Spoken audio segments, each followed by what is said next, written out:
After cooking dinner for 14 relatives, my wife's brother clapped me on the back and said, "Every family needs a punchline. Thanks for making the rest of us look like winners." My daughter nearly spit out her drink, laughing, and added, "Dad's like a wet paper towel." Then my wife leaned back, smirked, and said, "Honestly, he's more like a Roomba, quiet, programmable, and only useful when there's a mess." The entire table burst out laughing, and I just smiled. Yesterday, my wife and her mom showed up at my apartment door, mascara running, begging me to talk. But to understand how we got there, we need to rewind to last Saturday night, the moment I finally realized I'd been the family's walking joke for the last 15 years. See, I've always been the cook in our family. It's my thing. While everyone else scrolls through their phones, I'm in the kitchen planning and prepping multi-course meals, not because anyone asks, but because I love doing it. Well, used to anyway. Last weekend was my brother-in-law Nicholas's 45th birthday. I spent 3 days preparing this insane meal: handmade pasta, slow-roasted prime rib, the expensive kind that costs more than all my streaming subscriptions combined, and a chocolate lava cake that would have made any cooking show judge cry. 14 people packed around the table, stuffing their faces with food I'd been making since Thursday. I brought out the last dish when Nicholas smacked me on the back, hard enough to spill sauce over the bowl, and said it. "Every family needs a punchline. Thanks for making the rest of us look like winners." Everyone laughed. Not a polite chuckle, a full-on belly laugh. My 17-year-old daughter Josephine nearly choked on her drink before adding, "Dad's like a wet paper towel." More laughter, louder this time, and then came the final blow. My wife of 15 years leaned back with a smug little smile and said, "Honestly, he's more like a Roomba, quiet, programmable, and only useful when there's a mess." The table lost it. My mother-in-law, Frances, was wiping away tears. My nephew was literally pounding the table. And there I stood, holding a bowl of sauce with a frozen smile on my face. Here's the thing about being the family punchline. You get so used to it that you stop realizing it's wrong. It becomes background noise, just how your family jokes. I'd heard these comments for so long, I convinced myself it was just good-natured teasing, a weird form of affection. But something snapped that night. Maybe it was seeing my daughter join in like it was second nature. Maybe it was how Stephanie didn't even glance at me to see if I was okay. Or maybe, after 15 years, I just ran out of give a damn. I served the rest of dinner, smiled through dessert, nodded at all the compliments about the food, sandwiched between jokes about me being a glorified kitchen gadget. I even loaded the dishwasher while everyone else moved to the living room to party. That night I lay awake next to my snoring wife, scrolling through my phone. Years of photos, holidays where I cooked for days, birthdays, anniversaries, every occasion featuring me in the kitchen and that same dumb, hopeful smile, like a dog waiting to be patted on the head. I've never been the confrontational one. Stephanie usually handled that in our relationship. But at 3 a.m., I made a decision. I was done being the punchline.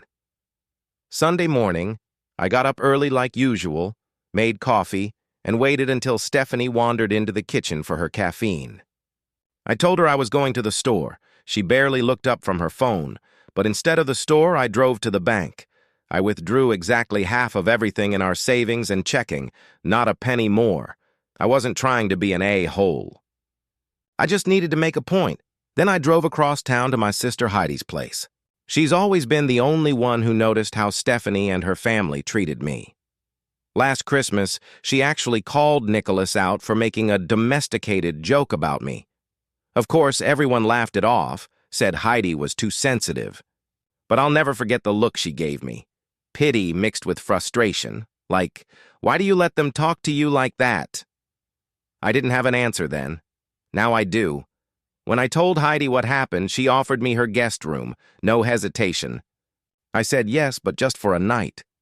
By that afternoon, I'd found a month-to-month rental.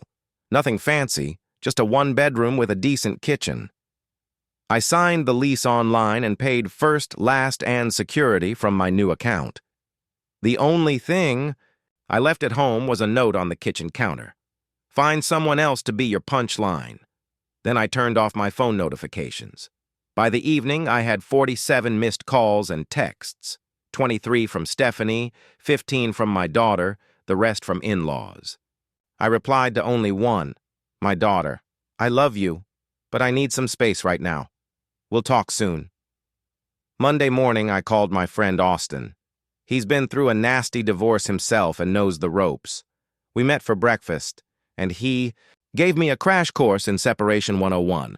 Document everything. Don't spend joint money on anything unnecessary. Don't badmouth the other parent to your kid. Basic stuff. But important. I took the week off work, told them it was a family emergency. Technically, not a lie. I spent Monday setting up new bank accounts, switching over auto payments for my personal bills, and canceling all the joint subscriptions. Sorry, Netflix. If Stephanie wants to keep watching those true crime docs, she can open her own account. Tuesday is when the calls from my mother-in-law, Frances, started.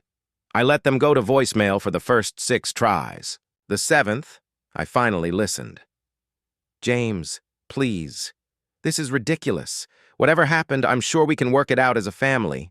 Stephanie is beside herself. Josephine doesn't understand why her father would just abandon them. Please, call me back. Abandon them? After 15 years of cooking, cleaning, and playing the family punching bag? Yeah, that's rich. Instead of calling back, I spent the night compiling a document. Screenshots of texts where Stephanie belittled me, photos from family events where I was clearly excluded after doing all the prep, even therapy notes from sessions I attended. Alone, trying to figure out why I never felt respected in my own home. Wednesday morning, I emailed it to Frances, Nicholas, and a few other key family members. Subject line, Why I Left, a 15-year overview. Nobody responded for hours. Then, boom, my phone lit up again. Nicholas, dude, it was just a joke. Don't be so sensitive. Frances, I had no idea you felt this way. We need to talk, in person. Stephanie, how dare you air our private business to my entire family? This is so embarrassing. Notice what's missing? An actual apology. Thursday. Stephanie must have realized I wasn't coming home with my tail between my legs because her tone shifted. Suddenly it was, I miss you so much. I never realized how much you do around here. Josephine and I had cereal for dinner last night. We don't know how to cook anything decent. Too little. Too late. But I won't lie. There was a small, cold part of me that felt satisfied, knowing they were struggling without their personal chef doormat. Friday morning, I met with Austin again, this time to talk about formal separation terms. Nothing finalized, just a draft, a framework, something that showed I wasn't bluffing. The papers? Let's just say, not particularly favorable to Stephanie. Not unfair, just honest about who had actually kept the household running all these years. That night, Stephanie left me a tearful voicemail. She'd just gotten declined trying to use our joint credit card at the grocery store. Apparently, she'd never realized I'd been paying that bill myself the whole time. Welcome to reality. Han. By Saturday, exactly 1 week since the dinner, I felt better than I had in years. Like I'd finally stood up for myself. Heidi came over to my new place. I cooked her dinner. Nothing fancy, just pasta carbonara and a salad. But as we ate, she raised her glass and said, "To my brother, who finally realized his worth." I almost cried right into my pasta. Sunday morning, my doorbell rang. There they were, Stephanie and Frances, mascara-streaked, puffy eyes practically falling over themselves to talk. Turns out a week without your personal Roomba really shifts your perspective. But this is where things actually started getting messy. Update 1. First off, holy crap. Did not expect my post to blow up like this. RIP my inbox. Thank you for all the kind comments, awards, and support. Some of y'all are ready to throw hands on my behalf, and while I appreciate the energy, let's not promote violence, yeah? Now, for the people asking if this is real, unfortunately, yes. I wish I had the creativity to make this stuff up. When we left off, Stephanie and Francis were standing at my apartment door on Sunday morning looking like they'd just watched a season finale where everyone's favorite character dies. I hadn't really planned what I'd do when they finally found me. Part of me wanted to just slam the door in their faces, the petty part of me that's been growing steadily all week. But I'm still me, even if I'm no longer their doormat. So I let them in. My apartment's basic. 1 bedroom. The kitchen appliances are old enough to remember flip phones. Frances looked around like she'd stepped into a trap house. Stephanie kept blotting her face with a crumpled tissue that had long since given up. I offered them water. Not out of kindness, just because it was literally the only thing I had to offer. My fridge had 3 eggs, some butter, half a block of cheese, and a 6-pack. Bachelor life. Well, separated life, technically. Frances opened with the classic, "We've been so worried about you."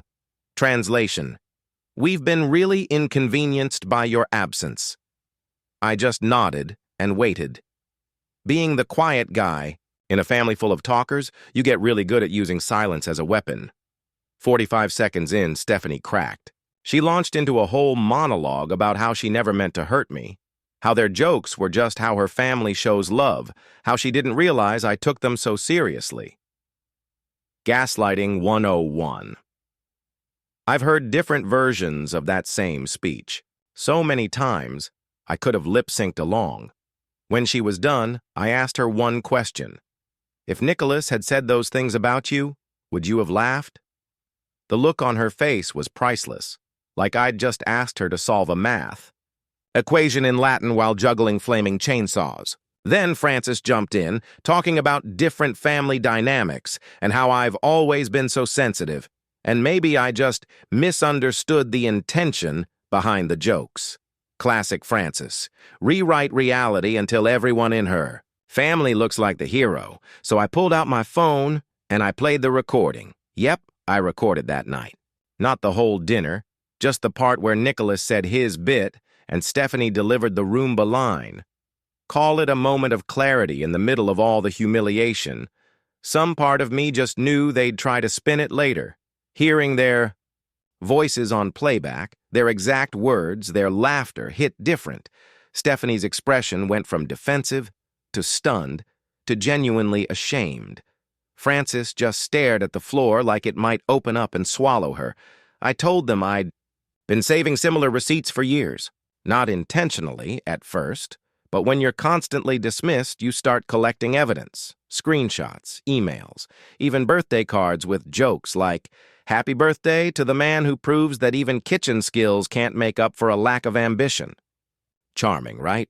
That's when Stephanie dropped the first bomb. Nicholas had been at their house every night that week, telling her I was just having a midlife crisis and that I'd come crawling back once I remembered which side my bread was buttered on. Apparently, he'd also been coaching Josephine to ignore me, telling her that sometimes men throw tantrums when they want to feel important. The second bomb? Nicholas is in serious financial trouble, like, about today, lose his house kind of trouble. Turns out Mr. Big Shot had been making terrible investments and was leveraged up to his eyeballs. His own wife didn't even know. Stephanie only found out because, surprise, he asked her for a lot of money 2 days before I left. Part of me felt bad for him. A small part, smaller than you might think. I asked Stephanie what she really wanted from me. An actual apology? Or just for me to come home and resume my role as their emotional punching bag or personal chef? She cried again, but not the performative kind. These tears felt real, raw. She admitted she'd never stopped to think about how her words affected me because I never pushed back. She said seeing that compilation of messages and photos, it felt like looking at herself through a stranger's eyes, and she didn't like what she saw. Then Frances, surprisingly quiet until now, said something that floored me. "I've watched my daughter treat you the same way my husband treated me for 40 years. And I never said anything, because I thought that's just how marriages worked." Well, damn. I'd like to say we hugged it out, had a breakthrough moment. But that's not how real life works. Not yet anyway.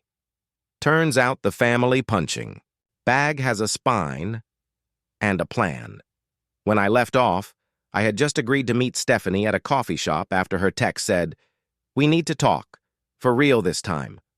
No crying, no excuses, just talk." I picked a place downtown known for cinnamon. Rolls the size of your face. Not because I wanted to treat Stephanie, but because if the conversation went sideways, I could at least drown my feelings in sugar. Emotional eating for the win. I got there 15 minutes early. Punctuality is hardwired into my DNA at this point. Ordered my usual black coffee that tastes like it was filtered through an old boot. Perfect. And claimed a quiet corner table with a view of the door. Stephanie walked in 5 minutes late. Standard. But something was different. First, she wasn't wearing any makeup. I've seen her barefaced maybe 3 times in our entire marriage. Second, she was carrying a thick manila folder, thicker than anything you'd bring for a casual conversation. Third, she looked nervous. Stephanie doesn't do nervous. She does confident, irritated, passionate, nervous. That's new. She sat down without ordering anything, which was another red flag. This woman doesn't function without her overpriced cappuccino. Then she placed the folder on the table, took a deep breath, and said 6 words I never thought I'd hear from her. "I think I need help, James." Not "come home." Not "the family misses you." Not even "I'm sorry." Just "I need help." Then she opened the folder. Inside, printouts of local therapists, specialists in family dynamics, emotional abuse, and communication issues.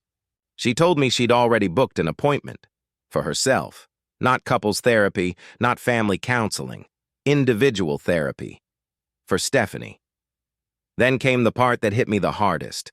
She said she'd spent the last week thinking, really thinking, about our marriage, about how she'd treated me, about the example she was setting for Josephine. And then she said this: "I've always resented how content you are. You were happy with simple things, cooking, a quiet night, spending time together.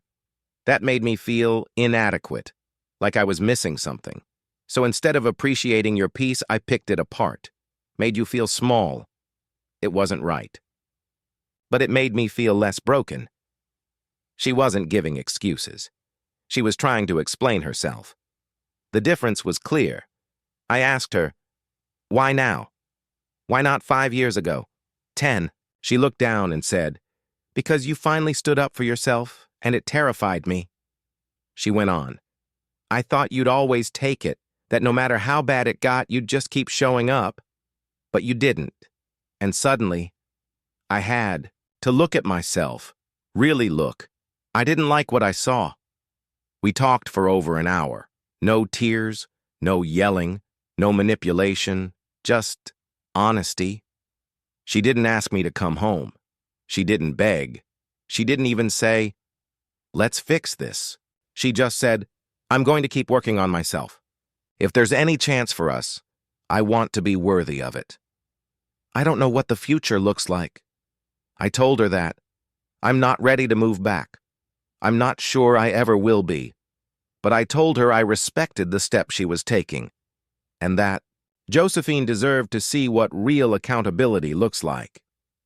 That was Monday. Today is Thursday. Josephine texted me this morning.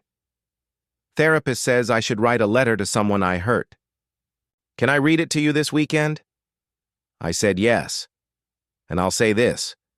I don't know if this ends with me back under that roof. But I know this. I'm never going back to being the household Roomba. If this family wants me in their lives, it'll be as a person, as a father, as a man with boundaries.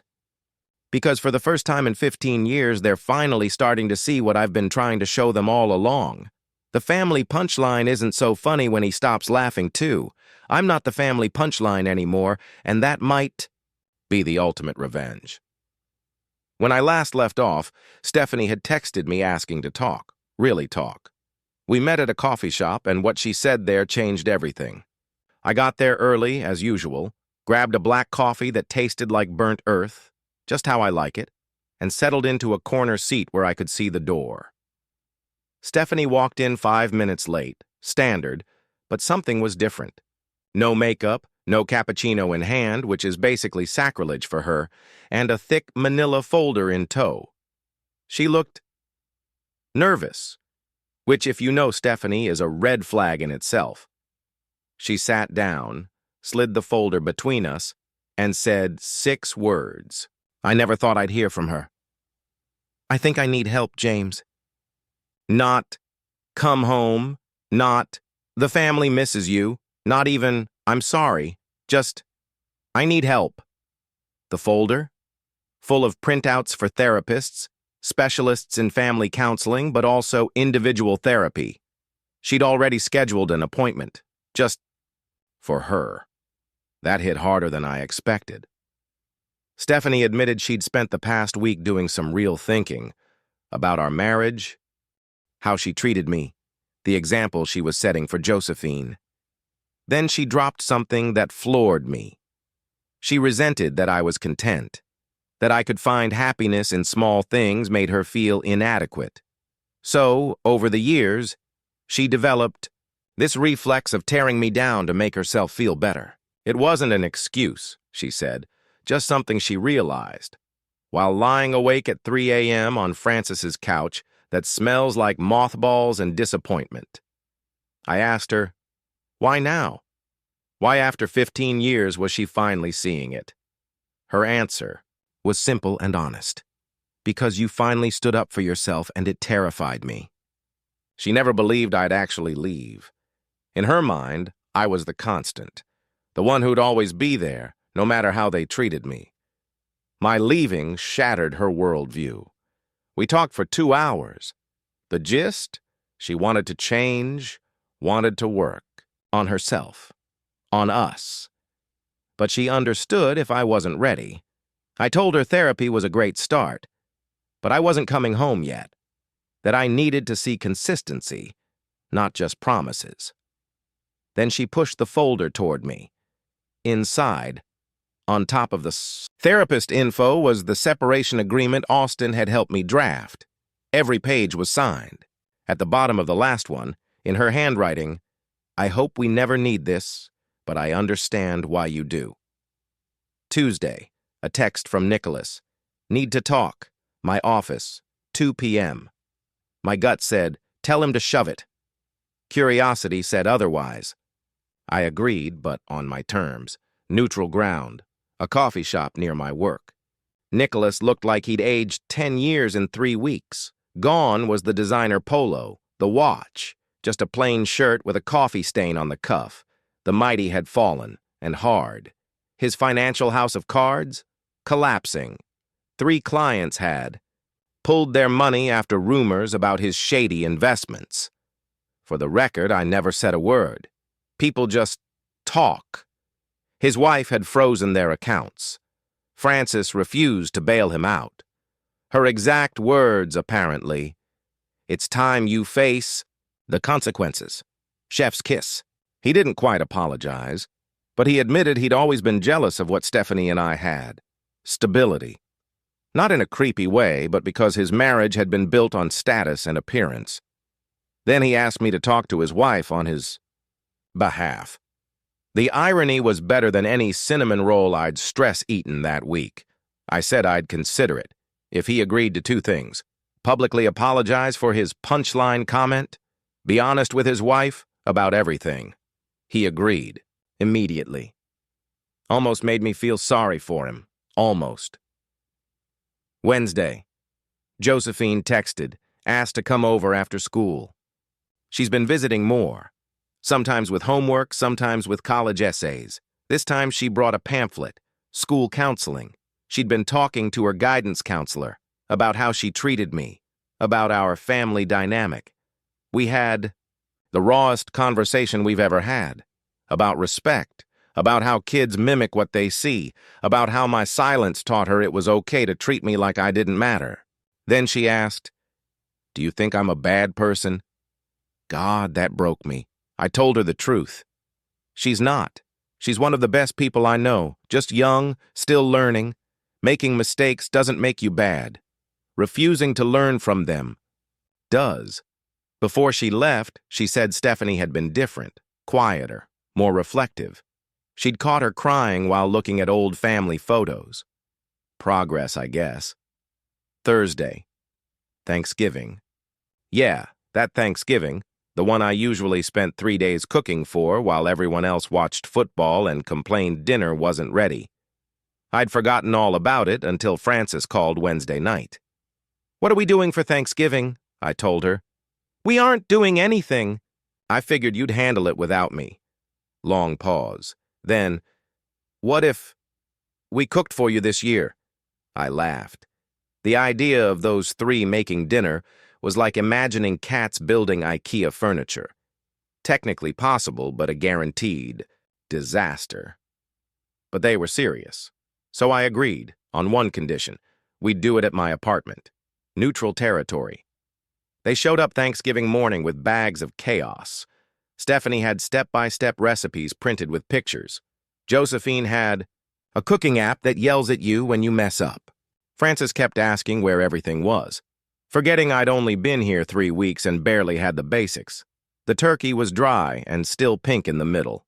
The stuffing was weirdly sweet. Josephine had confused tablespoon for teacup. The only thing that turned out okay was the green bean casserole because it was all canned. But they tried. Really tried. At dinner, Frances raised her glass. "James, I want to apologize for years of watching how they treated you and saying nothing. For raising my daughter to think that was okay." Then Stephanie, "I'm sorry. For the jokes. For taking you for granted. I'm trying to be better, and I hope someday you can. Forgive me." Josephine, always the dramatic one, read from her phone. "I'm sorry for laughing when Uncle Nicholas called you the family punchline. You're not a wet paper towel or a Roomba. You're the person who checks my homework, remembers which medicines make me drowsy, and makes my lunch. You're my dad. And I was a jerk. I'm really, really sorry." "Yeah," I cried a little. Then came the doorbell. Nicholas, in a plain sweater, with a bottle of wine, his wife beside him. They joined us. He looked at the half-burnt turkey, the misshapen stuffing, then at me. Took a deep breath. "James, I'm sorry. For the dinner comment. For years of treating you like less. For trying to turn your family against you when you finally stood up for yourself. I was wrong." His wife nodded. They were in counseling, both kinds, downsized, on a strict budget, rebuilding from the ground up. We shared that imperfect meal. The conversation was awkward, but real. No one mocked me. No one rolled their eyes. Nicholas asked for cooking tips. Frances complimented my place. Stephanie helped with the dishes, without being asked. Before leaving, Stephanie asked, "Does this change anything? Are you ready to come home?" I told her the truth. Not yet. But I was willing to try couples counseling. She nodded, disappointed but understanding. Then, "Would you help us with Christmas dinner? Not cook it. Just teach us how?" I said yes, without even thinking. That was a month ago. Since then, we've had 4 counseling sessions. I've had dinner with Josephine twice a week. Nicholas hasn't made a single joke at my expense. Stephanie's been consistent, not perfect, but trying. Last weekend, I stopped by the house to pick up more of my things. It looked different. Stephanie had rearranged the living room, swapped out some decor for photos I had taken. Josephine had written out a weekly meal plan, complete with YouTube links for the recipes. Stephanie asked if I wanted to stay for dinner. She made lasagna, my recipe. A little undercooked, watery sauce. But still, she tried. We talked. About real things. What we want, where we went wrong, how to do better. Before I left, she asked, "Would you consider moving back after New Year's? Not as the house cook or emotional punching bag, but as my husband, Josephine's dad, an equal." I told her I'd think about it. And I am. Seriously, yesterday was Christmas. I spent the morning with my sister Heidi. Then dinner at Francis's. They cooked, with minimal help from me. Nicholas raised his glass. To James, who had the courage to walk away and the grace to let us try to make things right. Everyone raised their glasses. No jokes. Just respect. I don't know what happens next. Maybe I'll move back. Maybe I won't. Maybe Stephanie and I rebuild something stronger. Maybe we part as better people. What I do know is this. I'm not the family punchline anymore. And that might be the ultimate victory.